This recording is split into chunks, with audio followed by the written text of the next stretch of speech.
नमस्कार, आप देख रहे हैं राजधानी लाइव और आपके साथ मैं हूं निशा रौतेला। तो चलिए राजधानी लाइव की शुरुआत करते हैं राजधानी की इस बड़ी खबर के साथ। मुख्यमंत्री अरविंद केजरीवाल के नेतृत्व में दिल्ली सरकार ने बिजली पर सब्सिडी लेने के लिए अभी तक आवेदन करने में असफल रहे उपभोक्ताओं को कल बड़ी राहत दी है। आपको बता दें कि दिल्ली वालों की मांग पर दिल्ली सरकार ने बिजली पर सब्सिडी लेने के लिए आवेदन करने की तिथि 15 नवंबर तक बढ़ा दी है। अब 15 नवंबर तक आवेदन करने वाले उपभोक्ताओं को भी 1 अक्टूबर से बिजली पर सब्सिडी मिलेगी। आपको बता दें कि सीएम अरविंद केजरीवाल के निर्देश पर कल उप मुख्यमंत्री मनीष सिसोदिया ने 15 नवंबर तक आवेदन करने के प्रस्ताव को मंजूरी दे दी है। इससे पहले 31 अक्टूबर को सब्सिडी के लिए आवेदन करने की अवधि समाप्त हो गई थी। आवेदन करने से वंचित लोगों की मांग पर दिल्ली सरकार ने ये मोहलत दी है। और वहीं दिल्ली में करीब 58 लाख बिजली उपभोक्ता हैं। इनमें से करीब 47 लाख उपभोक्ताओं को बिजली पर सब्सिडी मिलती है और इसमें अब तक 35 लाख उपभोक्ता सब्सिडी लेने के लिए आवेदन कर चुके हैं। सीएम अरविंद केजरीवाल ने ट्वीट कर कहा कि दिल्ली में मुफ्त बिजली योजना के लिए रजिस्ट्रेशन की अंतिम तारीख अब 15 नवंबर तक बढ़ा दी गई है। जो दिल्ली वासी 15 नवंबर तक रजिस्ट्रेशन करेंगे उन्हें मुफ्त बिजली योजना का फायदा मिलता रहेगा। और अभी तक 35 लाख परिवार इसके लिए रजिस्ट्रेशन करवा चुके हैं। और दिल्ली सरकार दिल्ली में सभी निवासियों को 200 यूनिट फ्री बिजली देती है, जबकि 201 से 400 यूनिट तक आधा रेट लिया जाता है। और दिल्ली में करीब 58 लाख घरेलू उपभोक्ता हैं। इनमें से 47 लाख बिजली उपभोक्ताओं को सब्सिडी मिलती है। वहीं इन 47 लाख उपभोक्ताओं में से 30 लाख ऐसे उपभोक्ता हैं जिनके बिजली के बिल जीरो आते हैं, और जबकि 16 से 17 लाख उपभोक्ताओं के लिए बिजली के बिल आधे आते हैं।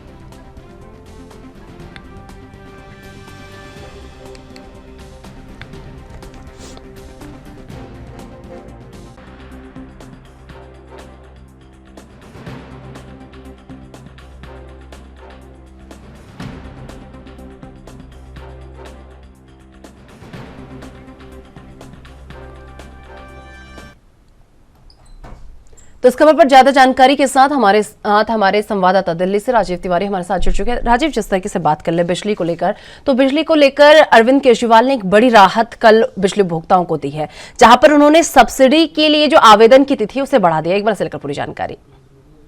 देखिए, यहाँ पर दिल्ली सरकार की बात करें तो दिल्ली सरकार निरंतर कहीं ना कहीं बिजली को लेकर कहीं ना कहीं दिल्ली की जनता के लिए सुविधाएं उपलब्ध कराई जा रही थी। और लगातार ये भी कहा जा रहा था कि जो सब्सिडी है जिनको नहीं चाहिए वो भी कहीं ना कहीं वो आवेदन ना करें, मगर जिनको सब्सिडी चाहिए वो आवेदन करें। मगर उसके लिए पहले 31 अक्टूबर तक की समय सीमा की डेट रखी गई थी, वो बढ़ाकर 15 नवंबर तक कर दी गई है।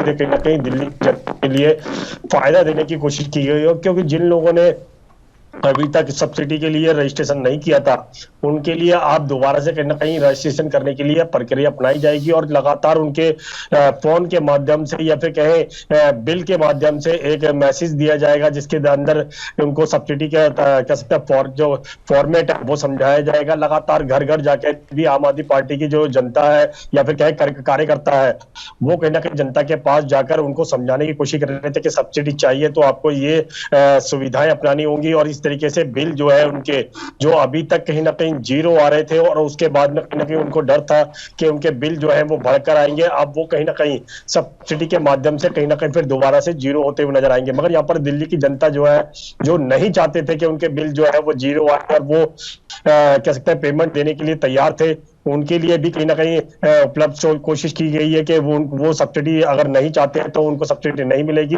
मगर जो लोग सब्सिडी चाहते हैं उनको जरूर मिलेगी। और दिल्ली के अंदर अभी भी लगभग 30 लाख ऐसे उपभोक्ता है जिनको सब्सिडी जो है वो उपलब्ध कराई जा रही है, यानी कि उनके जीरो बिल जो है बिजली के वो जीरो नजर आते हैं। मगर यहाँ पर जिस तरीके से दिल्ली की जनता के लिए लगातार प्रयास किया जा रहा है उससे साफ जाहिर है कहीं ना कहीं जो 15 नवंबर तक की समय सीमा रखी गई है वो शायद चुनाव के मद्देनजर रखते हुए भी शायद इस तरह का कदम उठाया गया है। जी राजीव, वही बात कर लें, दिल्ली में बिजली की अगर बात कर ले तो कितने यूनिट जो है दिल्ली में बिजली फ्री मिलती है, और इसी के साथ कितने यूनिट पर आधा रेट जो है उपभोक्ताओं को देना पड़ता है? देखिए, यहाँ पर बात करें दिल्ली के अंदर जो 200 यूनिट है वो कहीं ना कहीं जीरो की यानी कि जीरो की श्रेणी में रखी गई है, उनके बिल नहीं आते हैं। जो 200 से ऊपर होते हैं और 400 से नीचे होते हैं उनके जो बिजली के बिल है वो लगभग कह सकते हैं आधे आते हैं, मगर उसके बाद जो है वो चार्जिंग फिर अलग से डबल हो जाती है, यानी कि लगातार 400 यूनिट तक की जो है वो कहीं ना कहीं जनता के लिए फायदे वाला सौदा है। यहाँ पर बात करें 200 यूनिट की जो घरों के अंदर नॉर्मल बिजली यूज करते हैं उनके लिए भी कहीं ना कहीं फायदा है, क्योंकि पहले जब आम आदमी पार्टी की सरकार नहीं थी दिल्ली के अंदर तो बिजली के बिल जो थे वो 1000, 2000, 1500 इस तरीके के बिल आया करते थे। अब वही बिल जो है कहीं ना कहीं जीरो नजर आते हैं या फिर 100-150 रुपए के करीब ही हो पाते हैं। तो कहीं ना कहीं इससे दिल्ली की जनता को फायदा जरूर था। और सब्सिडी के लिए जिस तरीके से कहा गया था कि सब्सिडी नहीं चाहिए तो आप आवेदन ना करें, मगर जिनको सब्सिडी चाहिए वो आवेदन करें और एसएमएस के माध्यम से या फिर कहें व्हाट्सएप के माध्यम से या फिर कहें बिजली के बिल के साथ जो एक फॉर्म आ रहा था जिसके साथ साथ वो भर के जमा करना था, उस तरीके से भी अगर जिन लोगों ने अभी तक 31 अक्टूबर तक सब्सिडी के लिए अप्लाई नहीं किया है उनके लिए जिस तरीके से अब 15 नवंबर तक के लिए डेट्स बढ़ाई गई है, उससे तो कहीं ना कहीं दिल्ली की जनता को ज्यादा से ज्यादा फायदा देने की कोशिश की जा रही है। जी राजीव, जिस तरीके से बात कर रहे भी आपने कहा कि आम आदमी पार्टी की सरकार से पहले लोगों के भारी भरकम बिजली बिल सामने आते थे, लेकिन अब जब से आम आदमी पार्टी सरकार बनी है जनता को काफी राहत मिलती हुई नजर आ रही है। उसके बाद से बिजली के बिल कहीं ना कहीं जीरो आने लगे हैं। तो ऐसे में उपभोक्ताओं का क्या कुछ कहना है बिजली के बिल को लेकर?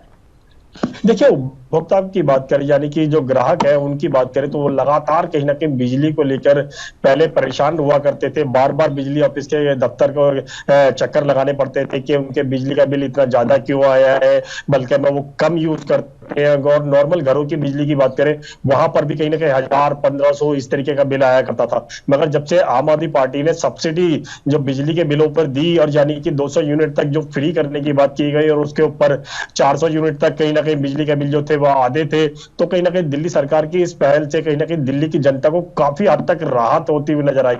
यहाँ पर बात करें नॉर्मल यानी कि मिडिल क्लास की या फिर कहे लोअर क्लास की, तो उनके बिल बिल्कुल वास्तव में ही कैसे जीरो नजर आने लगे या फिर कहे 200 से ऊपर हुआ करते थे तो 150, 200, 250 इस तरीके के बिल आया करते थे। मगर अब कहीं ना कहीं दिल्ली की जनता को दोबारा से फायदा देने के लिए जिस तरीके से कदम उठाया गया है 15 नवंबर तक के लिए ये कैसे सब्सिडी की जो फॉर्मेलिटी है वो पूरी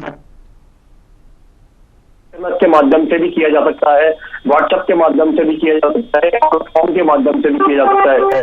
मगर दिल्ली की जनता के लिए जिस तरीके से दिल्ली सरकार ने पहल की और कहीं ना कहीं उनके बिजली के बिल जो जीरो नजर आने लगे, उससे कहीं ना कहीं दिल्ली की जनता को काफी हद तक फायदा होता हुआ नजर आया और दिल्ली की जनता कहीं ना कहीं इसका फायदे को आगे भी लागू रखना चाहती है। जी राजीव, वहीं बात कर लें केवल बिजली बिल को लेकर नहीं, अरविंद केजरीवाल सरकार जब से आई है तब से कहीं ना कहीं जनता को बहुत बड़ी राहत देती हुई नजर आ रही है। तो ऐसे में आम जनता जो है उसकी जेब पर कितनी राहत मिलती हुई नजर आ रही है? केवल बिजली बिल की बात यहां पर नहीं हो रही और अन्य सुविधाओं की बात भी यहां पर हो रही है। देखिए, यहाँ पर बिजली बिल की बात करें तो वो कहीं ना कहीं जीरो आने लगे। उसके बाद की बात करें पानी के बिल की बात करें तो वो भी लगभग कहीं को जीरो बिल आने लगे। मगर यहाँ पर दिल्ली सरकार ने पानी भी फ्री देने की कोशिश की, बिजली के बिल जो है वो भी फ्री कहते हैं जीरो पर रखने की कोशिश की। यहाँ पर बात करें महिलाओं के लिए कहते हैं फ्री किराया की जो बात थी वो भी कहीं ना कहीं अभी तक लागू की जा रही है। लगातार महिलाओं के लिए डीटीसी बसों के अंदर किराया जो है वो फ्री है। मगर यहाँ पर बात करें शिक्षा के क्षेत्र के अंदर जो पहले सरकारी स्कूलों के अंदर सुविधाएं नहीं थी, परिजन जो थे वो अपने बच्चों को नहीं पढ़ाना चाहते थे सरकारी स्कूलों के अंदर, वो प्राइवेट स्कूलों को बेहतर मानते थे। आज वो कहीं ना कहीं वही परिजन सरकारी स्कूलों के अंदर अपने बच्चों को पढ़ाना चाहते हैं और कहीं ना कहीं अच्छी एजुकेशन भी यहाँ पर मिलती नजर आ रही है। और जहां तक कि जो पहले सरकारी स्कूलों के अंदर इमारतें जो थी वो कहीं ना कहीं इतनी अच्छी हालत में नहीं थी, मगर अब उनको दिल्ली सरकार ने बेहतर और अच्छी हालत में कर दिया गया है। स्मार्ट क्लासेस बना दी गई है। लगातार ये भी कोशिश की जा रही है जो टीचरों को पहले के टीचरों के अंदर इंटरेस्ट नहीं था बच्चों को पढ़ाने के लिए, उसको भी कहीं ना कहीं आगे बढ़ाने की कोशिश की जा रही है। टीचरों को बाहर से ट्रेनिंग भी दी जा रही है। लगातार ये भी कोशिश की जा रही है बच्चों के अंदर किस तरीके का इंटरेस्ट है उसको भी कहीं ना कहीं सामने लेके आया जाए। अगर वो स्पोर्ट्स के अंदर जाना चाहता है तो स्पोर्ट्स के अंदर भी कहीं ना कहीं बहुत सारे कदम उठाए गए हैं। यहाँ पर बात करें स्वास्थ्य सुविधाओं की, अस्पतालों के अंदर पहले अस्पतालों के अंदर सुविधाएं नहीं होती थी जिसकी वजह से अस्पतालों के अंदर भारी भीड़ रहा करती थी, पर्ची बनवाने से लेकर डॉक्टर तक का इलाज कराने लेकर।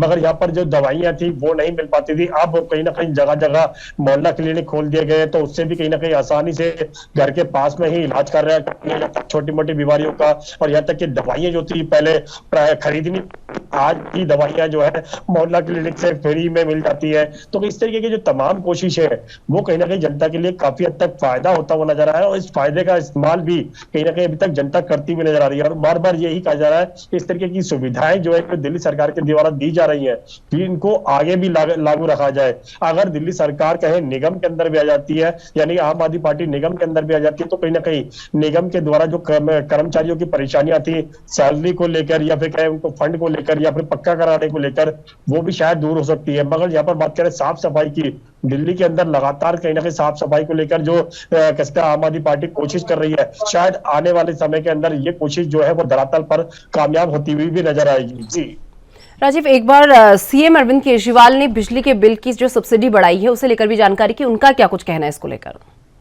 देखिए, दिल्ली सरकार की बात करें और अरविंद केजरीवाल की बात करें तो अरविंद केजरीवाल ने पहले ये कहा था कि सब्सिडी जिन लोगों को चाहिए वो उनके लिए उपलब्ध कराने की कोशिश की जाएगी। लगातार ये जो लोग नहीं चाहते सब्सिडी, जो पहले विरोध कर रहे थे कि दिल्ली सरकार के ऊपर भार पड़ेगा, मगर दिल्ली सरकार ने ये भी स्पष्ट कर दिया कि उनके ऊपर कोई भी कर्जा नहीं है, यानी कि बिजली बिल को लेकर कोई भी कर्जा नहीं है। और जो सब्सिडी दी जा रही है वो सिर्फ बड़े नेताओं की या फिर कहें बड़े जो उद्योगपति है उनसे कहीं ना कहीं लेकर जनता को फायदा देने की कोशिश की जा रही है। और जिस तरीके से सब्सिडी के द्वारा कहीं ना कहीं जिन लोगों के, आम जनता की बात करें, मिडिल क्लास की बात करें, क्योंकि मिडिल क्लास का लगभग कह सकते हैं 15 से 20 हजार रुपए जो है वो हर महीने बचता है। यानी शिक्षा के क्षेत्र के अंदर, स्वास्थ्य के क्षेत्र के अंदर, बिजली बिल को लेकर, पानी बिल को लेकर और तो तमाम जो सुविधाएं हैं उससे कहीं ना कहीं मिडिल क्लास को काफी हद तक फायदा होता नजर आ रहा है। और मिडिल क्लास कहीं ना कहीं इसी सुविधा को आगे भी जारी रखना चाहता है, और इसीलिए लगभग 30 लाख लोगों ने अभी तक सब्सिडी के लिए आवेदन किया जा चुका है, और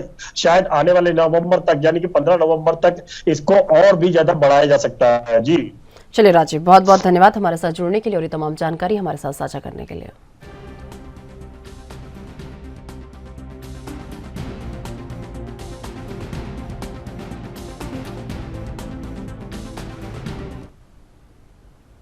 तो चलिए इस वक्त की बड़ी और अहम जानकारी से आपको रूबरू करा दें। इस वक्त की बड़ी और अहम जानकारी जहां पर आपको बता दें लखनऊ से सामने आ रही है। सीएम योगी आदित्यनाथ का आज हिमाचल दौरा रहने वाला है। इस वक्त की बड़ी और अहम जानकारी, और इसी के साथ हिमाचल प्रदेश में आज चुनावी दौरे पर रहेंगे सीएम योगी आदित्यनाथ। तो आज स्टार प्रचारक के तौर पर हिमाचल प्रदेश जाने वाले हैं सीएम योगी आदित्यनाथ, और सुबह 9:15 पर लखनऊ से रवाना होंगे सीएम योगी। तो 9:15 पर लखनऊ से हिमाचल के लिए रवाना होंगे सीएम योगी आदित्यनाथ। 11 बजे समलाना जवाली में चुनावी जनसभा करेंगे। तो बड़ी और अहम जानकारी लखनऊ से, जहां पर आपको बता दें 12:45 से बडोली ज्वालामुखी में जनसभा करेंगे, और दोपहर 2:20 से घुमारवीं जिला बिलासपुर में जनसभा करेंगे। तो ये तमाम कार्यक्रम उनके निर्धारित हो चुके हैं। आज लखनऊ से 9 बजे वो हिमाचल के लिए रवाना होंगे। शाम 4:05 पर लखनऊ के लिए रवाना होंगे सीएम, यानी कि आज ही उनकी वापसी भी हो जाएगी। इस वक्त की बड़ी और अहम जानकारी लखनऊ से, जहां पर सीएम योगी आदित्यनाथ आज हिमाचल दौरे पर रहने वाले हैं, और इस दौरान स्टार प्रचारक के रूप में आज वो जनसभाओं को संबोधित करने वाले हैं। उनके सभी कार्यक्रम निर्धारित हो गए हैं कि वो कितनी चुनावी जनसभाओं को आज संबोधित करेंगे। और आपको बता दें कि आज ही सीएम लखनऊ वापस लौट आएंगे।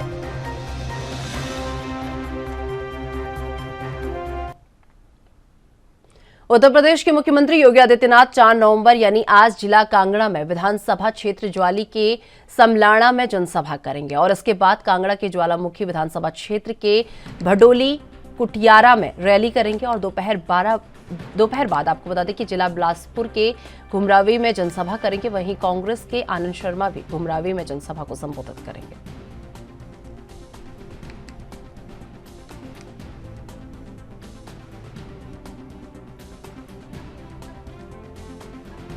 तो आपको बता दें कि यूपी के मुख्यमंत्री सीएम योगी आदित्यनाथ आज लखनऊ से 9:15 पर हिमाचल के लिए रवाना हो जाएंगे। आज हिमाचल के दौरे पर वो रहेंगे। जिस तरीके से बीजेपी लगातार अपने दमदार स्टार प्रचारकों को हिमाचल भेज रही है, और लगातार चुनावी रैलियां, चुनावी जनसभाएं ये स्टार प्रचारक कर रहे हैं, उसी कड़ी में आपको बता दें कि आज सीएम योगी आदित्यनाथ भी जो है हिमाचल दौरे पर रहेंगे, जहां पर वो समलाना में जनसभा को संबोधित करेंगे। विभिन्न कार्यक्रम उनके प्रस्तावित किए गए हैं।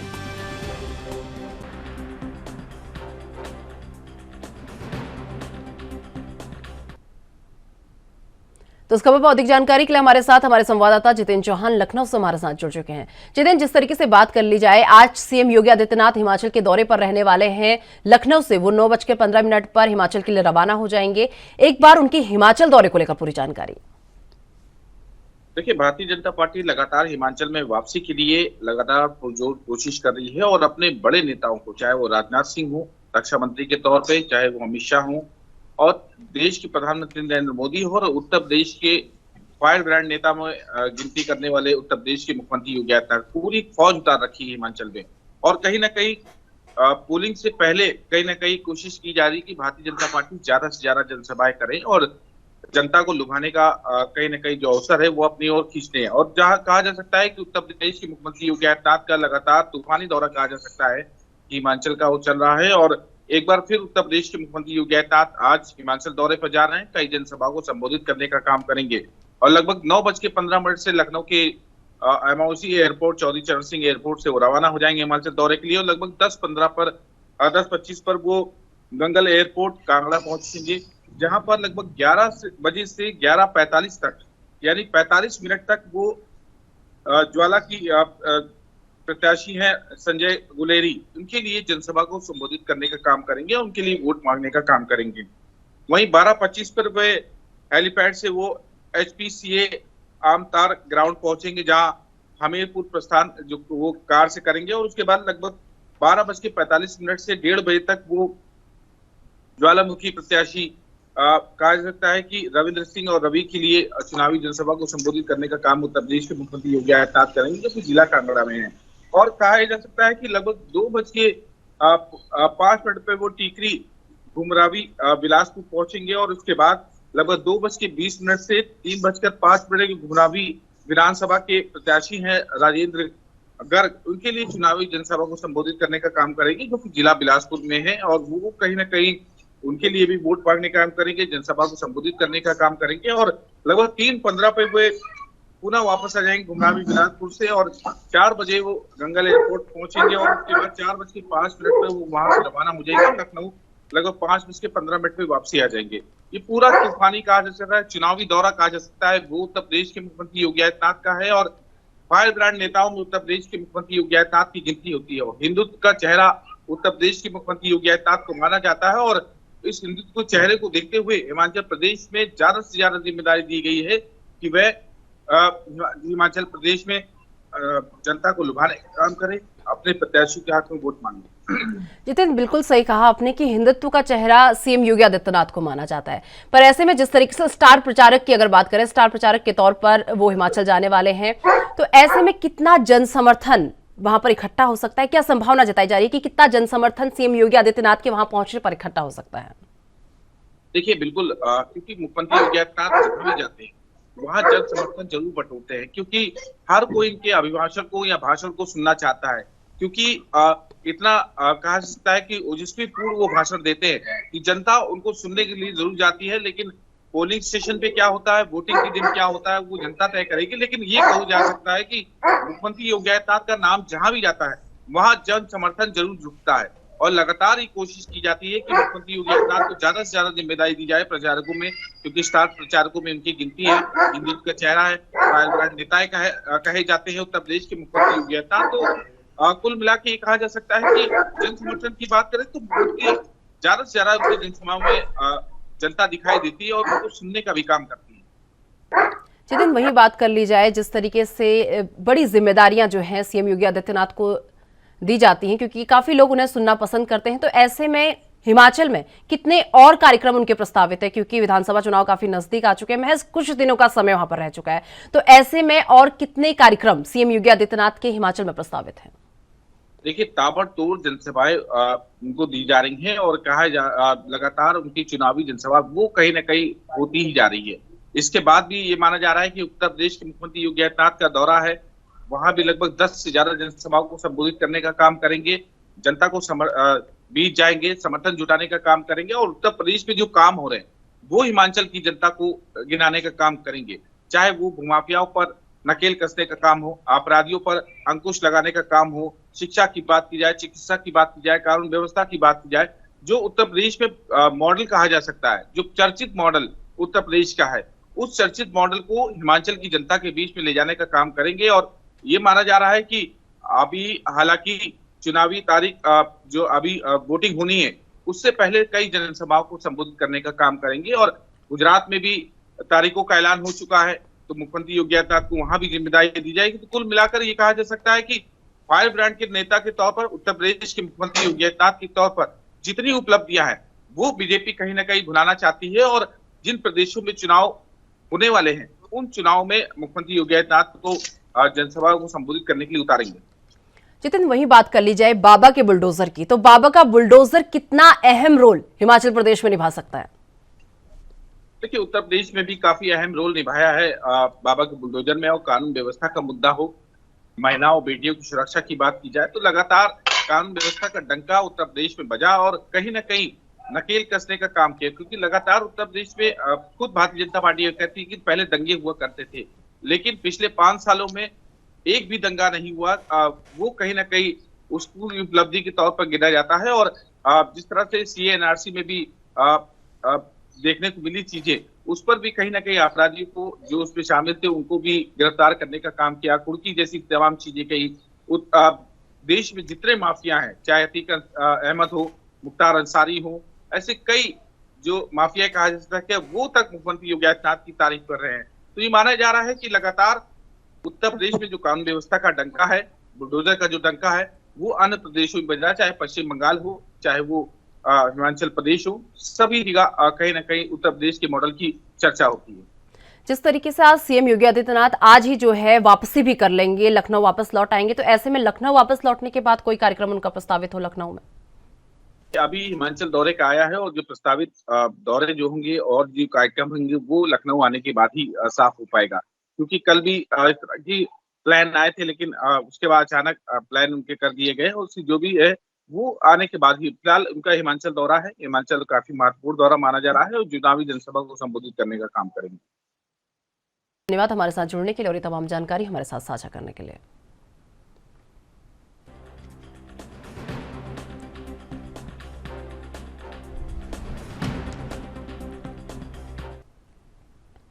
मुंबई एयरपोर्ट कस्टम विभाग ने खुफिया जानकारी के आधार पर मुंबई से दुबई ट्रैवल कर रही एक इंडियन फैमिली को पकड़ा है। आपको बता दें, इनके पास से 4.1 करोड़ रुपए की अमेरिकी डॉलर इनके पास से बरामद हुए हैं। और मुंबई एयरपोर्ट कस्टम विभाग ने खुफिया जानकारी के आधार पर मुंबई से दुबई ट्रैवल कर रहे एक इंडियन फैमिली को पकड़ा है। सूत्रों ने बताया कि मुंबई एयर इंटेलिजेंस यूनिट की खुफिया जानकारी जो है मिली है, जिसके आधार पर कस्टम के साथ एक जॉइंट ऑपरेशन किया गया और दुबई जा रही एक फैमिली के 3 मेंबर को रोका गया और उनकी तलाशी ली गई। उनके पास से एजेंसियों को 4.91 लाख अमेरिकी डॉलर मिले हैं, जिसका इंडियन करेंसी के अनुसार तकरीबन 4.1 करोड़ रुपए की कीमत आकी जा रही है। कस्टम विभाग के सूत्रों ने बताया कि यात्री दुबई की फ्लाइट संख्या FZ446 से मुंबई से दुबई तक ट्रैवल करने वाले थे, तब उन्हें बोर्डिंग करने के दौरान रोका गया। और एक अधिकारी ने बताया कि फैमिली में 2 बुजुर्ग और एक नवयुवक यात्रा कर रहे थे। तो आपको बता दें कि मुंबई एयरपोर्ट पर कस्टम विभाग ने एक बड़ा ऑपरेशन उनका देखने को मिला है, जहां पर एक इंडियन फैमिली को कस्टम विभाग ने पकड़ा है और 5 लाख US डॉलर उनसे बरामद किए गए हैं। आपको बता दें, ये इंडियन फैमिली मुंबई से दुबई जा रही थी, जब कस्टम विभाग को सूत्रों के अनुसार जो है जानकारी मिली थी कि कुछ लोग हैं जो 5 लाख US डॉलर लेकर दुबई की तरफ जा रहे हैं, जिस पर तुरंत कार्रवाई करते हुए आपको बता दें कस्टम विभाग ने बड़ा ऑपरेशन चलाया और इस इंडियन फैमिली को यहां से पकड़ लिया, जिनके पास से US डॉलर भारी मात्रा में बरामद हुआ है। और अब लगातार कस्टम विभाग द्वारा पूछताछ की जा रही है कि आखिर ये लोग कौन हैं और क्यों इतना सारा पैसा लेकर ये लोग दुबई जा रहे थे। तो तमाम पहलुओं पर कस्टम विभाग लगातार निगाहें बनाए हुए है। आपको बता दें, सबसे बड़ी बात कि ये लोग जूते, कपड़ों में इन पैसों को छुपाकर ले जा रहे थे। जिस तरीके से आप तस्वीरों में भी देख सकते हैं कि साड़ी में किस तरीके से US डॉलर को जो है अंदर लपेट के रखा गया है और इन्हें इस तरीके से ले जाया गया और जूतों के अंदर भी US डॉलर रखे गए थे।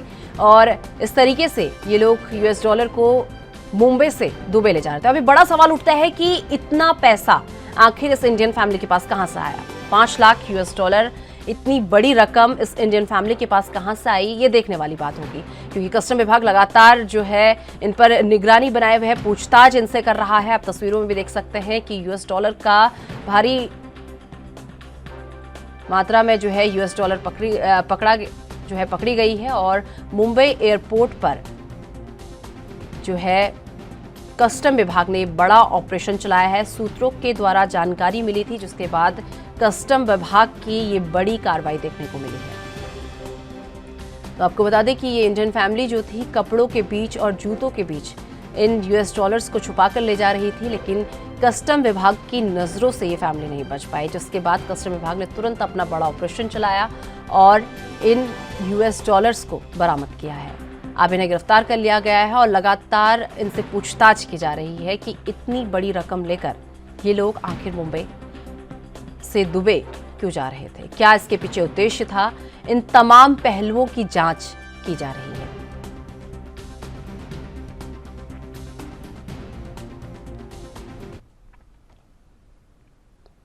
इस खबर पर अधिक जानकारी के लिए हमारे साथ मुंबई से हमारे संवाददाता सत्यप्रकाश सोनी हमारे साथ जुड़ चुके हैं। सत्यप्रकाश, जिस तरीके से बात कर ले, मुंबई एयरपोर्ट पर कस्टम विभाग की बहुत बड़ा जो है ऑपरेशन देखने को मिला है। एक इंडियन फैमिली से जो है यूएस डॉलर बड़ी मात्रा में जो है यहाँ पर बरामद किया गया है। एक बार पूरी जानकारी। बिल्कुल, मुंबई के अंतर्राष्ट्रीय हवाई अड्डे पर एक बार फिर से बड़ी कार्रवाई करते हुए कि मुंबई के कस्टम विभाग ने 3 बड़े ऑपरेशन को अंजाम दिया, जिसमें खास ऑपरेशन यह रहा कि मुंबई से दुबई ले जा रहे 5 लाख डॉलर की करेंसी को कस्टम विभाग ने पकड़ा है। इंडियन रूप में अगर देखा जाए जिसकी कीमत 4.91 करोड़ रुपए बताया जा रहा है। यह करेंसी मुंबई से दुबई ले जाया जा रहा था। खास बात यह है कि इस करेंसी को साड़ी के हर परत में छुपा कर रखा गया था, जूते के निचले तलवे में छुपा कर रखा गया था, लेकिन बोर्डिंग के दौरान जब मशीन के अंदर इस बैग को भेजा गया, इस दौरान कुछ संदेहास्पद स्थिति सामने आई, जिसके बाद कस्टम विभाग के अधिकारियों ने इन्हें रोककर जब पूछताछ की तो बड़े चौंकाने वाले खुलासे हुए। एक ही परिवार के 3 लोग हैं जो मुंबई से दुबई इतनी बड़ी संख्या में करेंसी को लेकर जा रहे थे। सत्यप्रकाश, वहीं बात कर ली जाए, इतना डॉलर एक इंडियन फैमिली से मिलना एक नामुमकिन सा ये शब्द नजर आ रहा है। इतनी बड़ी संख्या में, इतनी बड़ी मात्रा में जो है इतना इंडियन डॉलर जो है इस इंडियन फैमिली से मिला है, तो कहां से ये पैसा उनके पास आया, कुछ इस बात की जानकारी मिल पाई हो? देखिए, कस्टम विभाग ने इस बात की जानकारी तो नहीं दी, लेकिन इतना जरूर बताया कि हाई प्रोफाइल फैमिली है, जिनमें 3 की गिरफ्तारी हुई है। उनमें 2 सीनियर सिटीजन है और एक महिला है। और यह जानकारी है कि साड़ी के माध्यम से यह लोग विदेशी जो है कारोबार करते हैं और इस कारोबार के जरिए ही इस पैसों को लेकर छुपा कर ले जाया जा रहा था। हालांकि मुंबई से जब दुबई आप किसी कारोबार के लिए जाते हैं तो करेंसी में डॉलर में कन्वर्ट करना होता है, और यही वजह है कि इन लोगों ने छुपा कर लेके जा रहे थे, क्योंकि वहां बड़े पैमाने पर जब आप करेंसी को कन्वर्ट करते हैं तो आपको कहीं कहीं पैसे देने होते हैं, लेकिन पैसे न देने पड़े, इसके लिए इस तरह के इलीगल करेंसी को विदेश ले जाया जा रहा था, इतनी जानकारी मिली है। फिलहाल 14 दिन की न्यायिक हिरासत इनके पास है और लगातार इनसे पूछताछ की जा रही है। सत्यप्रकाश, वहीं बात कर लें, क्या ये फैमिली को जो पकड़ा गया है, क्या कुछ पहचान हो पाई है? ये तो पता चल गया है कि इंडियन फैमिली है, लेकिन इसके अलावा क्या कुछ पहचान हो पाई है कि किस राज्य के ये लोग हैं, कहां से ये लोग हैं, इस बारे में कोई जानकारी पता चली हो? देखिए, मुंबई कस्टम विभाग ने सीधे तौर पे कहा है कि हाई प्रोफाइल फैमिली है और दुबई में इनका कारोबार है। कारोबार के जरिए करेंसी लाते हैं, लेके जाते हैं छुपाकर, जिससे जो इंडियन टैक्स होता है वो देना ना पड़े। और इतनी बड़ी मात्रा में आप किसी भी विदेश में करेंसी लेकर सफर नहीं कर सकते, लेकिन इसके बावजूद यह लोग छुपे तौर पर काफी लंबे समय से इस तरह की करेंसी को छुपा कर ले जाते थे। लेकिन जिस तरह से कस्टम विभाग की लगातार कार्रवाई में इनकी गिरफ्तारी हुई है, ऐसा माना जा रहा है कि पूरा इनका जो है हिस्ट्री खंगाला जाएगा कि यह लोग कितने समय से और किस उद्देश्य से इतने बड़ी संख्या में पैसे लेके जा रहे थे। सत्यप्रकाश, कस्टम विभाग की जो छानबीन खोजबीन इस पूरे मामले में हो रही है, वो कहां तक पहुंची है और क्या क्या जानकारी उसके द्वारा दी गई है और पूछताछ में क्या क्या सामने आया है? देखिए, कस्टम विभाग के सामने सबसे पहले सवाल है कि यह करेंसी आई कहां से, क्या इंडिया में इस तरह की करेंसी बनाई जा रही है, किस देश के हालांकि डॉलर में पकड़ा गया है, लेकिन किस में पकड़ा गया है, लेकिन किस देश के लिए और किस काम के लिए इनका उपयोग हो रहा था, कितने लंबे समय से इसका उपयोग हो रहा था, क्या इस पूरे मामले में और लोग भी शामिल है, इसकी भी जांच की जा रही है। जी चलिए सत्य प्रकाश, बहुत बहुत धन्यवाद हमारे साथ जुड़ने के लिए और ये तमाम जानकारी हमारे साथ साझा करने के लिए।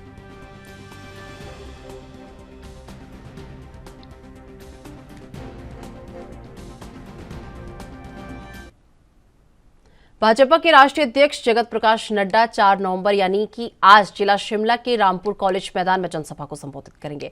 इसके बाद जिला शिमला के रामलीला मैदान रोहड़ू में जनसभा करेंगे और केंद्रीय गृह मंत्री अमित शाह 4 नवंबर को जिला कांगड़ा के नगरोटा में हनुमान मंदिर दर्शन के बाद जनसंपर्क अभियान में शामिल होंगे और ठारू मैदान नगरोटा में जनसभा करेंगे। इसके बाद जिला कांगड़ा के विधानसभा क्षेत्र जसवा परागपुर में जनसभा को संबोधित करेंगे। फिर ऊना विधानसभा क्षेत्र में महतपुर टैक्सी स्टैंड में जनसभा करेंगे। शाम को भी जनसंपर्क अभियान में भाग लेंगे और ऊना जिला के 5 विधानसभा क्षेत्रों के वरिष्ठ कार्यकर्ताओं के साथ बैठक करेंगे।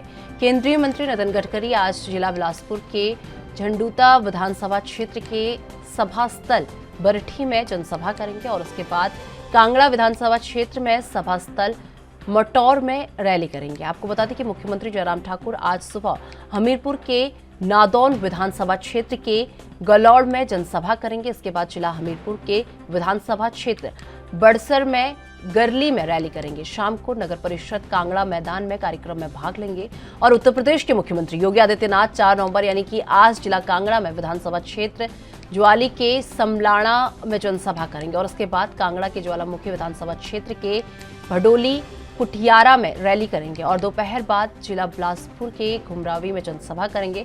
वहीं कांग्रेस के आनंद शर्मा भी घुमरावी में जनसभा को संबोधित करेंगे।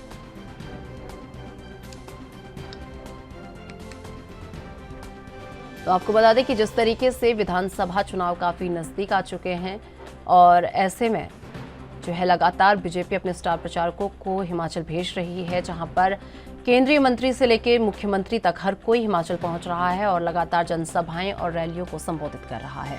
तो इसी कड़ी में आज नितिन गडकरी भी हिमाचल प्रदेश के दौरे पर रहने वाले हैं, अमित शाह हिमाचल में रहने वाले हैं, जेपी नड्डा हिमाचल में रहने वाले हैं और इसी कड़ी में मुख्यमंत्री की अगर बात कर ली जाए तो सीएम योगी आदित्यनाथ भी आज हिमाचल में रहने वाले हैं। तो बड़ी जनसभाएं आज बीजेपी की तरफ से करी जाएंगी और बड़ी रैलियां उनकी तरफ से की जाएंगी, लोगों को संबोधित किया जाएगा। पूरी तरीके से लोगों को अपनी ओर आकर्षित करने में बीजेपी कोई कसर नहीं छोड़े, पूरी कमर जो है बीजेपी ने अपनी तरफ से कस ली है। लगातार कांग्रेस भी जो बीजेपी को कहीं ना कहीं कंपटीशन देती हुई नजर आ रही है, वो भी लगातार पूरे जोरों शोरों से हिमाचल प्रदेश में इन चुनावों के लिए लगी हुई है। लगातार प्रचार प्रसार उनके द्वारा किया जा रहा है। तो ऐसे में बीजेपी और कांग्रेस के बीच में कड़ी टक्कर देखने को मिल रही है। आम आदमी पार्टी भी पीछे नहीं है। लगातार आम आदमी पार्टी के भी दौरे जो है लगातार हिमाचल में हो रहे हैं। इसी कड़ी में कल सोलन जो है केजरीवाल पहुंचे थे, जहां पर उन्होंने एक चुनावी जनसभा को संबोधित किया था। तो अब ये देखना बड़ा दिलचस्प होगा कि इस बार आखिर कौन बाजी मारता है, क्योंकि अगर बात बीजेपी और कांग्रेस की जाए तो दोनों में कड़ी टक्कर यहां पर देखने को मिल रही है, क्योंकि कांग्रेस भी कहीं ना कहीं बहुत बड़ा जनसमर्थन यहां पर इकट्ठा करते हुए नजर आ रही है। आपको बता दें, चाहे वो बागवानी का मुद्दा हो, चाहे अग्निवीरों का मुद्दा हो, चाहे ओल्ड पेंशन स्कीम का मुद्दा हो, तो इन सभी मुद्दों को लेकर कहीं ना कहीं कांग्रेस ने भी जनता के बीच अपनी एक अलग पहचान बनाई है, जनता का जन समर्थन जुटाने की कोशिश पूरी की है। तो अब देखना होगा कि जनता कितना मेहरबान इस बार कांग्रेस में रहने वाली है, कितनी मेहरबान कांग्रेस में इस बार जनता दिखती है, क्या अपना आशीर्वाद जो है जनता कांग्रेस को दे पाएगी, ये देखने वाली बात होगी। तो लगातार वहीं अगर बीजेपी की बात कर ले तो बीजेपी भी स्टार प्रचारक के नाम में बड़ी बड़ी चेहरों को जो है हिमाचल प्रदेश में उतार रही है। चाहे पीएम मोदी का नाम ले लीजिए, चाहे केंद्रीय मंत्रियों का नाम ले लीजिए, चाहे मुख्यमंत्रियों का नाम ले लीजिए। उसी कड़ी में आज मुख्यमंत्री सीएम योगी आदित्यनाथ भी यहाँ पहुंचने वाले हैं और बड़ी सभाओं को वो यहाँ पर संबोधित करने वाले हैं। तो लगातार आपको बता दें कि चुनावी प्रचार यहाँ पर लगातार हो रहा है। सभी पार्टियों ने अपनी कमर कस ली है। कल अरविंद केजरीवाल भी मुख्यमंत्री भगवंत मान के साथ जो है सोलन पहुंचे थे, जहां पर एक चुनावी जनसभा को उन्होंने संबोधित किया था। तो ये नहीं कह सकते कि कोई पार्टी पीछे चल रही है, एक दूसरे को टक्कर देती हुई हिमाचल प्रदेश में कहीं ना कहीं पार्टियां नजर आ रही हैं।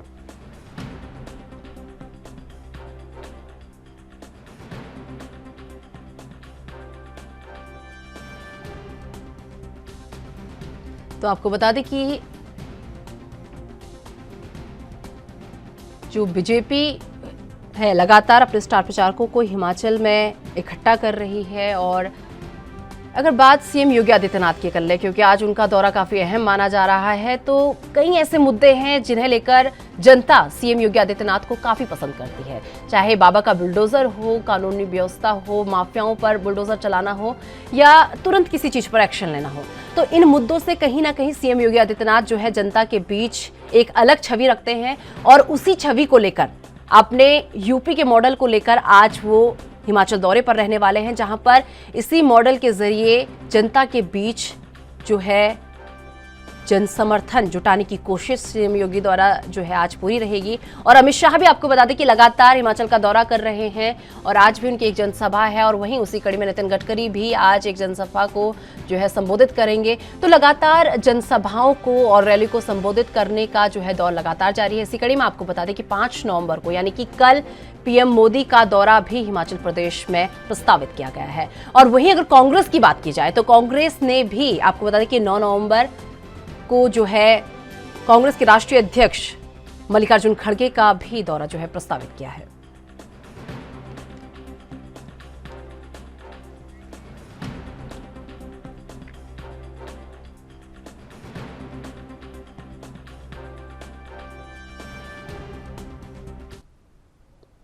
जम्मू कश्मीर के पुंछ जिले में भारत पाकिस्तान नियंत्रण रेखा एलओसी पर दिगवार सेक्टर में सेना ने आतंकियों की घुसपैठ की कोशिश को नाकाम कर दिया है। इस घटनाक्रम के बाद दिगवार सेक्टर में सेना द्वारा तलाशी अभियान चलाया जा रहा है। अधिकारियों के अनुसार सेना के जवानों ने पुंछ सेक्टर में एलओसी के साथ कुछ लोगों को संदिग्ध हरकत करते हुए देखा है। और आपको बता दें कि आतंकी नियंत्रण रेखा पार कर घुसपैठ की कोशिश कर रहे थे।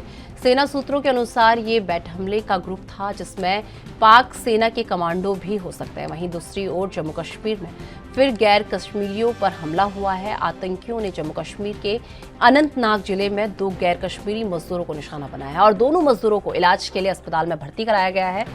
पुलिस मामले की छानबीन कर रही है।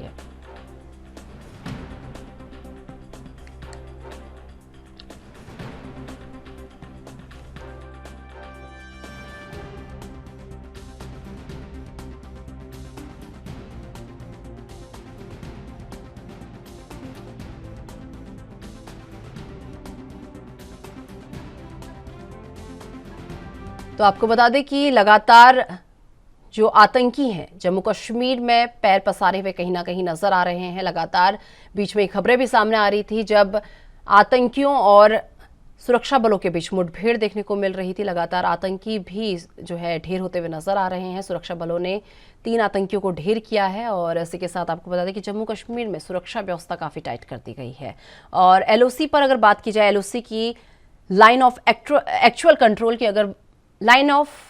अगर बात कर ली जाए तो आपको बता दें कि यहां पर आतंकियों ने घुसपैठ की कोशिश की थी। और इसी के साथ आपको बता दें कि लेकिन ये घुसपैठ की जो कोशिश आतंकियों द्वारा की थी, सुरक्षा बलों ने इसे पूरी तरीके से नाकामयाब कर दिया। और इसी के साथ 3 आतंकियों को भी सुरक्षा बलों ने ढेर कर दिया है। और लगातार आपको बता दें कि आतंकी जम्मू कश्मीर में सक्रिय नजर आ रहे हैं।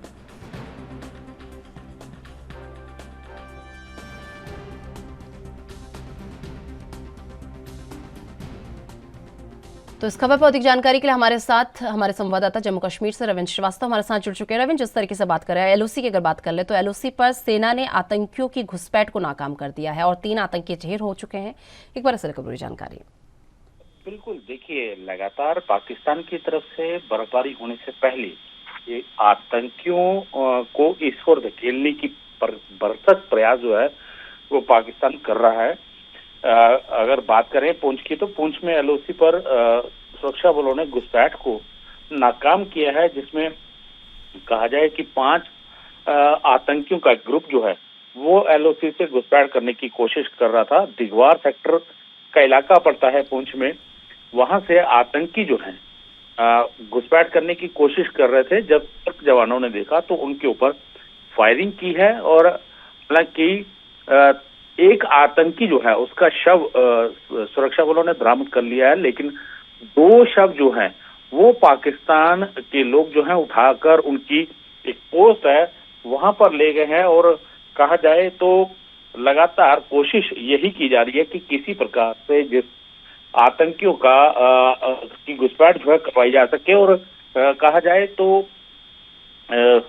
कश्मीर घाटी में जिस प्रकार के हालात बनाए जा रहे हैं उनमें फिर से इजाफा किया जाए, क्योंकि लगातार टारगेट किलिंग का सिलसिला जो है वो चल रहा है। और जो आतंकी मारा गया है उस आतंकी का एलओसी पर जो आतंकी को ढेर किया गया है उसके पास से 2 AK-74 राइफल, एक पिस्टल, आईडी और कई सामान जो है और भारी मात्रा में असला भी उससे बरामद किया गया है। तो इससे पहले कहा जाए कुपवाड़ा में भी 10 दिनों में 2 घुसपैठ की कोशिशें जो हैं वो की गई हैं, जिसमें 2 पाकिस्तानी आतंकियों को ढेर किया गया है। तो ये दर्शाता है कि जिस प्रकार से इनपुट्स मिल रहे हैं कि सीमा पार जो लॉन्चिंग पैड हैं उनको फिर से सक्रिय किया गया है और वहां पर 250 के करीब आतंकी जो हैं वो ट्रेनिंग ले चुके हैं और उनको लगातार इस ओर धकेलने की जो कोशिशें हैं वो की जा रही हैं। तो वहीं दूसरी ओर कहा जाए कल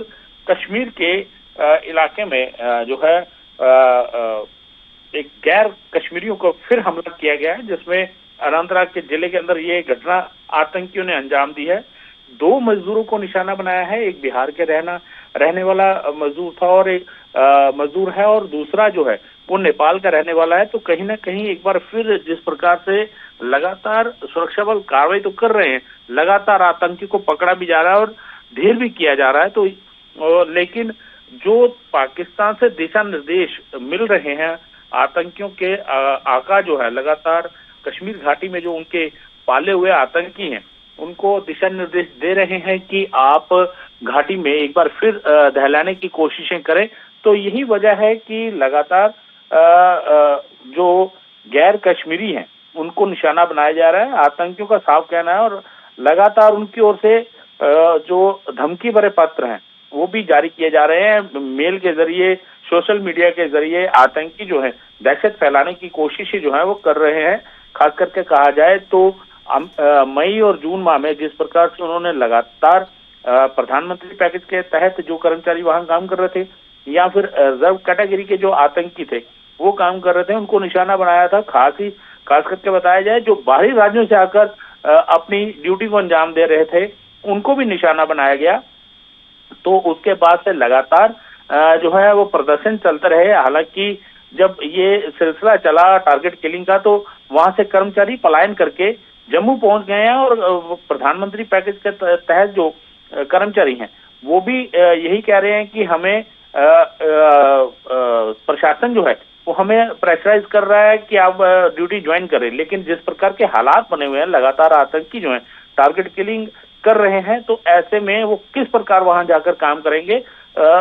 और उसी प्रकार रिजर्व कैटेगरी के लोग भी जो हैं चाहे जितने भी कर्मचारी हैं, हालांकि उनकी सैलरियां जो है वो नहीं दी जा रही हैं, लेकिन जिस प्रकार के हालात घाटी के अंदर बने हुए हैं, जिस तरह से कल भी 2 गैर कश्मीरियों को निशाना बनाया गया है, तो ऐसे में कहीं ना कहीं एक चीज सामने नजर आती है कि सरकार जो है फिलहाल लोगों पर जो कर्मचारी हैं उन पर प्रेशर बना रहा है। लेकिन कहीं ना कहीं पाकिस्तान भी लगातार कोशिश यही कर रहा है कि पुंछ में या पुंछ के जरिए या फिर कुपवाड़ा हो का इलाका हो या एलओसी का इलाका हो वहां से लगातार घुसपैठ करवाई जाए। और हालांकि कोशिशें जो है उनकी जारी हैं, लेकिन सर्द जवान जो है वो उनकी इस पाकिस्तान की इस नापाक हरकत को न्यूट्रलाइज कर रहे हैं। लेकिन कहा जाए तो जिस प्रकार से कल भी एक कोशिश की गई, 5 आतंकियों का जो गिरोह था वो कोशिश कर रहा था, लेकिन 2 आतंकी भागने में कामयाब रहे और 3 आतंकियों को ढेर किया जा चुका है, जिसमें 2 का शव वहां के स्थानीय लोग जो है वो उठाकर कहा जाए तो जो उनकी पाकिस्तान की चौकी थी वहां तक ले गए हैं। जी रविंद्र, वही बात कर ली जाए तो क्या कहा जा सकता है कि एलओसी पर जो घुसपैठ हुई थी इसके पीछे का उद्देश्य आतंकियों का टारगेट किलिंग था? देखिए, अभी इस पर कहना उचित नहीं होगा, क्योंकि हो सकता है कि देखिए एक बात तो साफ है कि जो भी आतंकी घुसपैठ करके आएगा वो घाटी के अंदर अपनी दहशत फैलाने के लिए आएगा। तो यही हम कह भी सकते हैं कि जिस प्रकार से आतंकी लगातार कोशिश कर रहे हैं कि घाटी के अंदर पहुंचा जाए हथियारों के साथ, तो ये टारगेट किलिंग का सिलसिला भी हो सकता है, क्योंकि जिस प्रकार से पहले आतंकी जो हैं AK-47 का इस्तेमाल करते थे और अब पिस्टल का इस्तेमाल करते हैं, बिल्कुल ब्लैक पॉइंट पर आकर फायरिंग करते हैं, जिससे जो आतंकी हैं वो दहशत फैलाने में कामयाब रहते हैं। और कल जो आतंकी मारे गए हैं उनके पास से जो हथियार मिले हैं वो AK-47 है, और उनका इरादा हो सकता है कि किसी बड़ी वारदात को अंजाम देने की कोशिश कर रहे हो, या किसी सैन्य ठिकाने पर, या फिर कहा जाए या पुलिस के किसी ठिकाने मुख्यालय पर हमला करने की कोशिश जो है इन आतंकियों द्वारा की जानी हो, क्योंकि इनके पास से जिस प्रकार के हथियार मिले हैं वो यही दर्शाता है। हालांकि पाकिस्तान कोशिश यही करता है कि किसी भी तरीके से जो है हथियार आतंकियों तक पहुंचे, और इसके लिए नए नए हथकंडे भी पाकिस्तान अपनाता है। सांबा का इलाका हो या कठुआ का अंतर्राष्ट्रीय सीमा हो, या फिर हीरानगर की अंतर्राष्ट्रीय सीमा हो, कानाचक का इलाका हो, यहाँ पर लगातार ड्रोन के जरिए हथियार जो हैं वो भेजे जाते रहे हैं और भेजे भी जा रहे हैं। अभी हाल ही के दिनों में अगर कहें 2 दिन पहले ही जम्मू कश्मीर पुलिस ने 2 लोगों को गिरफ्तार किया है, जो यूरोप से एक ऑर्डर उनको दिशा निर्देश दिया गया था, और उसी दिशा निर्देश के जरिए एक ड्रोन के जरिए हथियार जो है वो भेजे गए थे, और उनको जो हथियार लेने गए लोग थे उनकी पहचान CCTV से की और उनको पकड़ा भी गया। और कहीं न कहीं पाकिस्तान की अगर कहा जाए तो पाकिस्तान की मंशा यही रहती है कि किसी भी तरीके से, चाहे वो जम्मू संभाग हो या फिर घाटी का इलाका हो, वहां पर दहशत फैलाने की रहती है। जी रविंद्र, वही बात कर ली जाए, जिस तरीके से जम्मू कश्मीर में गैर कश्मीरियों पर भी जो है हमला हुआ है, जिस तरीके से भी आपने जानकारी दी थी, तो ऐसे में जो पुलिस है उसने इस मामले की छानबीन कहाँ तक उसकी पहुंची है और क्या क्या जानकारी सामने आई है? देखिए, ये अनंतनाग का इलाका है जहां पर एक निजी स्कूल में काम करने वाले 2 गैर कश्मीरियों को आतंकियों ने काम दिलाने के बहाने स्कूल के बाहर बुलाकर निशाना बनाया और ताबड़तोड़ फायरिंग की, जिसमें दोनों घायल हो गए। उनका इलाज जो है वो करवाया जा रहा है, और उसके बाद से पूरे इलाके को घेर लिया गया था और तलाशी अभियान जो है वो चलाया जा रहा है। लेकिन कहा जाए तो जिस प्रकार से लगातार, जैसे पहले भी टारगेट किलिंग आतंकी करते हैं और वहां से रफू चक्कर हो जाते हैं, क्योंकि कहा जाए जब तक आपको लोकल सपोर्ट नहीं मिलती तब तक आप ऐसी वारदातों का अंजाम नहीं दे पाते। लेकिन कहा जाए तो घाटी के अंदर जिस प्रकार से लोकल टेररिस्ट जो है, खास करके जो ओवरग्राउंड वर्कर हैं या अंडरग्राउंड वर्कर हैं, वो लगातार कोशिश करते हैं कि हथियार उठाकर लोगों को निशाना बनाया जाए। और यही वजह है, क्योंकि स्थानीय होने का फायदा ये होता है कि आतंकी अपनी वारदात देने के बाद वहां से रफू चक्कर होने में कामयाब इस वजह से होते हैं क्योंकि उनको लोकल हैं और आसपास के पूरे इलाके की जानकारी उनके पास होती है। और यही वजह है कि कल भी जिस प्रकार से एक फायरिंग का सिलसिला हुआ है आतंकियों की तरफ से, 2 जो गैर कश्मीरी लोग थे, 2 मजदूर थे, एक बिहार का रहने वाला और एक नेपाल का रहने वाला, उनके ऊपर फायरिंग की है। हालांकि उनको जब बुलाया गया तो कहा गया कि आपको काम दिलवाएंगे, लेकिन उनके ऊपर फायरिंग कर दी गई। हालांकि गनीमत ये रही कि उनकी जो है इसमें मौत नहीं हुई, उनका इलाज जो है वो वहां चल रहा है हॉस्पिटल के अंदर।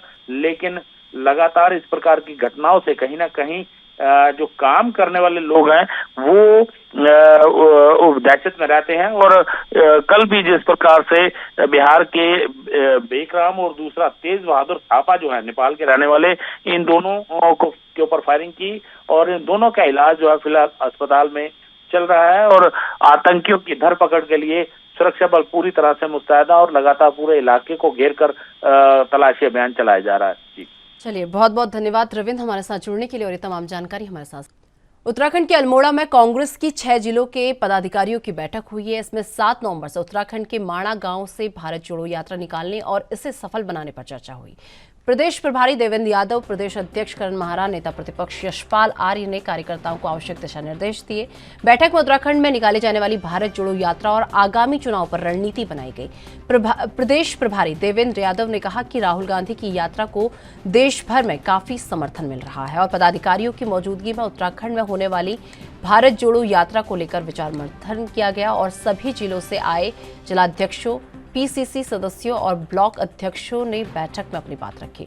प्रदेश प्रभारी देवेंद्र यादव ने कांग्रेस कार्यकर्ताओं में जोश भरते हुए कहा कि भारत जोड़ो यात्रा उत्तराखंड के हर जिले में जाएगी और हर जिले के प्रत्येक ब्लॉक से इस यात्रा के लिए 2 लोगों की नियुक्ति की जाएगी। प्रदेश अध्यक्ष करण माहरा ने कहा कि वर्तमान सरकार में बेरोजगारी, महंगाई अपनी चरम पर है और प्रदेश की कानून व्यवस्था ध्वस्त हो चुकी है। पुलिस भर्ती घोटाले, SSSC भर्ती घोटाले ने हमारे युवाओं के साथ छलावा किया है। अग्निवीर योजनाओं से आज युवा हतोत्साहित है और उन्होंने कहा कि भारत जोड़ो यात्रा के माध्यम से महंगाई, बेरोजगारी, भर्ती घोटालों, जर्जर हो चुकी कानून व्यवस्था को जनता के सामने रखेंगे।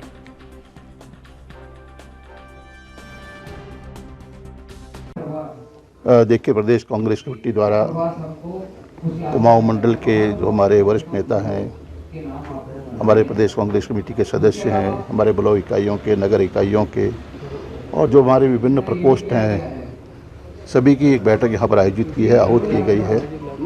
और निश्चित रूप से जो आगे हमारे चुनाव भी हैं, किस तरह संगठन को मजबूत किया जाए और किस तरह से बूथ लेवल तक कांग्रेस संगठित हो और क्या आगे में भविष्य की हमारी रूपरेखा है, क्या रणनीति है, क्या कार्यक्रम हम तय करने जा रहे हैं। भारत जोड़ो यात्रा जो आदरणीय राहुल गांधी जी का एक पूरे देश भर में संदेश देना चाहते हैं, भाईचारे को मजबूत करने के लिए, कौमी एकता को मजबूत करने के लिए और धर्म और मजहब की जो राजनीति है, देश को बांटने की जो कोशिश की जा रही है, उसको लेकर निश्चित रूप से कांग्रेस ने हमेशा महत्वपूर्ण कदम। तो इस खबर पर अधिक जानकारी के लिए हमारे संवाददाता अमित चौधरी हमारे साथ जुड़ चुके हैं। अमित, जिस तरीके से बात कर ली जाए, कल अल्मोड़ा में कांग्रेस के 6 जिलों के पदाधिकारियों के साथ बैठक हुई है। इस बैठक में क्या कुछ अहम रहा, किन किन विषयों में चर्चा हुई, एक बार पूरी जानकारी। देखिए निशा, उत्तराखंड प्रदेश प्रभारी देवेंद्र यादव की बात करें तो वो उत्तराखंड दौरे पे हैं और लगातार उत्तराखंड के हर जिले में उनका जाना तय है। उसको लेकर के अभी कुमाऊं के यहाँ पर जो अल्मोड़ा जिला है वो यहाँ पहुंचे हैं और उनके साथ यहाँ पर जो नेता प्रतिपक्ष हैं और प्रदेश अध्यक्ष करण मेहरा हो, यशपाल आर्या हो और जो तमाम विधायक हैं कुमाऊं मंडल के, वो इस बैठक में मौजूद है और सभी 6 जिलों के यहाँ पर जो कांग्रेस के पदाधिकारी थे, जो विधायक थे, उनके साथ यहाँ पर बैठक की गई। और क्योंकि भारत जोड़ो यात्रा जो राहुल गांधी की तरफ से निकाली जा रही पूरे देश में, उसको रिस्पांस को यहाँ पर देखते हुए उन्होंने यहाँ जो कार्यकर्ता थे और उनसे लगातार यहाँ पर बात की है और उत्तराखंड में भी वो यात्रा पर निकालने का निर्णय कहीं ना कहीं यहाँ पर लिया जा चुका है। उसको लेकर के एक पदाधिकारी के साथ बैठक की गई थी और उत्तराखंड में किस प्रकार से निकाली जाए। 7 नवंबर को यहाँ पर संभवतः ये यात्रा निकाली जाएगी, जिसकी शुरुआत देश के आखिरी गांव कहे जाने वाले मीणा यहाँ पर जो है वो गांव से यहाँ पर की जाएगी और उसको लेकर के तरीके से लगातार जो कहीं ना कहीं जो माहौल बन रहा है देश में लगातार, उसके को लेकर के यहाँ पर यात्रा निकालने की बात कही जा रही है। और तमाम मुद्दे उत्तराखंड में, क्योंकि आगामी यहाँ पर अगर बात करें, आगामी वर्ष यहाँ पर निकाय चुनाव है, पंचायत चुनाव है, उसके बाद लोकसभा चुनाव है पूरे देश में। उत्तराखंड से 5 लोकसभा सीटें हैं, तो एक चुनावी माहौल के मद्देनजर देखा जाए तो लोगों में कहीं ना कहीं कांग्रेस जो अपनी छवि कहीं ना कहीं जो कम कर चुकी है, उसको उभारने के लिए और सबसे बड़ी बात जो कांग्रेस कार्यकर्ताओं में कहीं ना कहीं जो निराशा है, उसको उभारने के लिए यात्रा की यहाँ पर शुरुआत की जानी है। उसको लेके यहाँ राय मशवरा किया गया है और निर्णय निकाला गया है देवेंद्र यादव की तरफ से कि हर जिले से यहाँ पर कार्यकर्ता मौजूद रहेंगे और हर ब्लॉक से 2 कार्यकर्ताओं का यहाँ पर चयन किया जाएगा। इस यहाँ पर भारत जोड़ो यात्रा जो उत्तराखंड में निकलने वाली है, उसको लेकर लगातार यहाँ पर चर्चा की गई है। और जो उत्तराखंड के अंदर जो यहाँ पर मुद्दे हैं, यहाँ पर जो भर्ती घोटाले की बात की जाए, SSC घोटाले की बात की जाए, जो अग्निवीर में जो युवा जो यहाँ पर हतोत्साहित हो रहे हैं कहीं ना कहीं, उसको लेकर के यहाँ पर चर्चा की गई है। और यात्रा निकालने के बाद किस तरीके से यहाँ पर जनता के बीच में कांग्रेस जाएगी, ये देखने वाली बात होगी। फिलहाल कांग्रेस कार्यकर्ताओं के अंदर जोश भरने की बात की गई है और लगातार यात्रा को उत्तराखंड में निकाला जाए, किस प्रकार निकाला जाए, इस पर कहीं ना कहीं चर्चा की गई है। चलिए अमित, बहुत बहुत धन्यवाद हमारे साथ जुड़ने के लिए और ये तमाम जानकारी हमारे साथ साझा करने के लिए। तो चलिए मेरे साथ राजधानी लाइव में बस इतना ही। देश दुनिया की तमाम बड़ी खबरों के लिए देखते रहिए एनबी न्यूज। नमस्कार।